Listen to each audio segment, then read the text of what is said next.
Happy birthday, Stephen. Oh my gosh, 40 years. Wow, what a history we all have. Now, you're not, and never far from my mind, but see, you're in the center of things and your family. So whether you're here at the holidays or not, you are not forgotten. Well, let me start with just a little bit of our history. And that is that you were born December 23rd, 1979. And on the way to the hospital, we were on the hospital grounds. It was cold, and it was in Oxford, of course. You don't remember that, but how well we do. I had a contraction before I got into the hospital, so I had to grab onto a tree and just wait it out. And we went into the emergency room, and you were born sometime later. It seemed like days later, but it wasn't. So you were a tough birth, kiddo. You were 8 pounds and 12 ounces. What a chunk. And I looked terrible. But nevertheless, it was such a joy to welcome you. And let me tell you that choosing your name was not by chance. From the very beginning, family has always been incredibly important and never so much highlighted as with your name. Stephen, of course, was from Dad's side of the family, the Stevens family, so important and such an integral part of his history. And Van Ormer, some people I'm sure think, what a weird name, but you were the last in the line.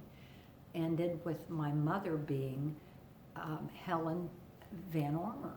And so we wanted to put that name so it didn't just stop. Maybe it did stop with you, but that was important. Family has been important since moment one.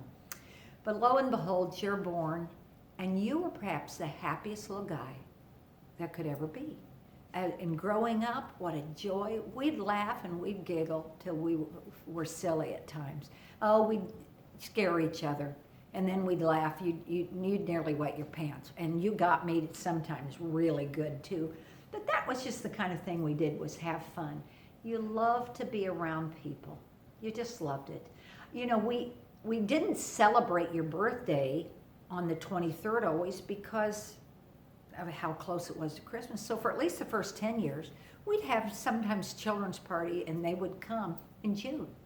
And you get a present in December, and then you'd have your party in June. But you loved people.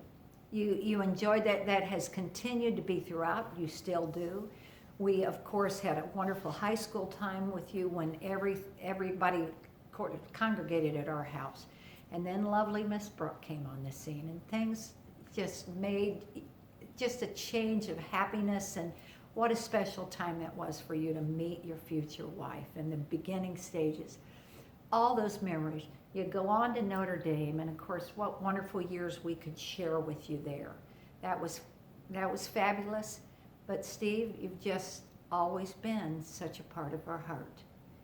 And when I think about it, you were with us about 18 years, and then 22, you've been on your own with your own family, and that has taken you away. And that's a really good thing.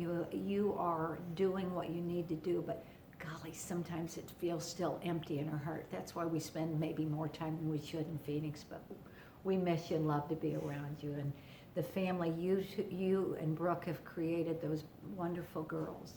But we just look at all this, and we are so blessed to have you as a son.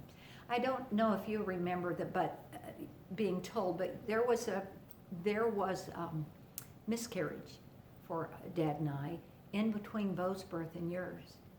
And it had to be that the Lord had something better for us, and that was you. So what a pleasure and joy it's been for 40.